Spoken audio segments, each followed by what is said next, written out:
La fin d'année s'annonce chargée dans les études de notaire. De nombreuses sociétés n'ont pas encore adapté leur statut au nouveau code des sociétés. Le dernier délai, c'est le 1er janvier 2024 et la grande majorité des entreprises sont concernées.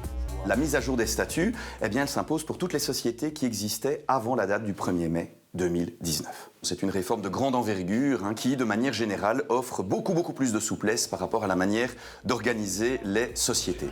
Philippe a pris les devants. Aujourd'hui, il a rendez-vous chez son notaire. Cet architecte est à la tête de sa société depuis une vingtaine d'années.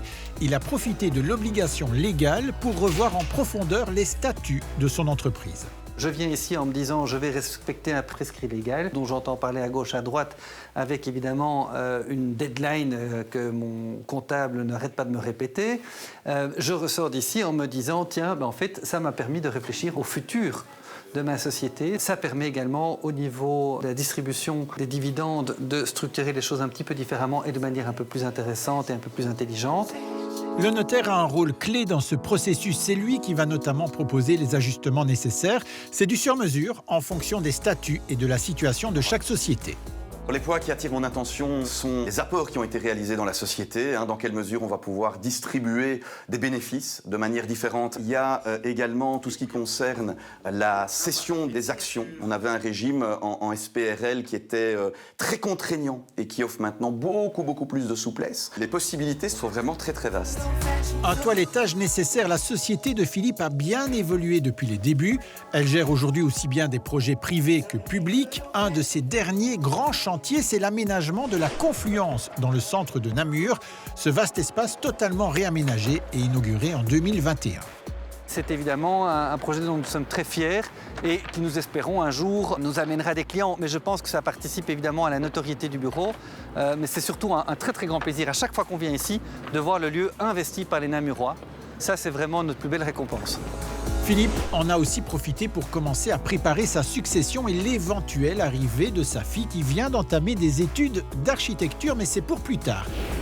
Ce changement de génération, Mathieu l'a vécu après avoir repris la société créée par son père. Ce grossiste en matériaux pour piscine a bien évolué depuis les débuts en 1999.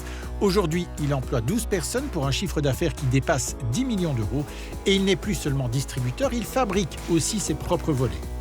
C'est aussi excitant pour la société de pouvoir s'amuser à se démarquer par rapport à la concurrence, à être beaucoup plus dans le jeu de la fabrication. L'entreprise a également développé une gamme de produits à son nom, toujours pour se démarquer de la concurrence. C'est en 2020 que Mathieu a racheté les parts de la société, un passage chez le notaire qui est allé au-delà du strict nécessaire. J'en ai profité pour changer les statuts de la société. Principalement, il y avait cette histoire de SPRL vers la SRL.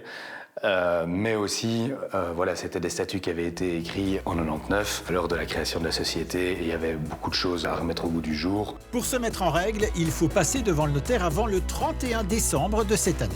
Je ne peux que suggérer, en tout cas, de fixer au plus vite un rendez-vous chez son notaire pour ceux qui ont une société. Durant la fin de l'année, on anticipe un engorgement important des études. Question coût, il faut compter environ 1 300 €. Cela dépend de la situation de chaque société. Un investissement pour préparer et anticiper le futur.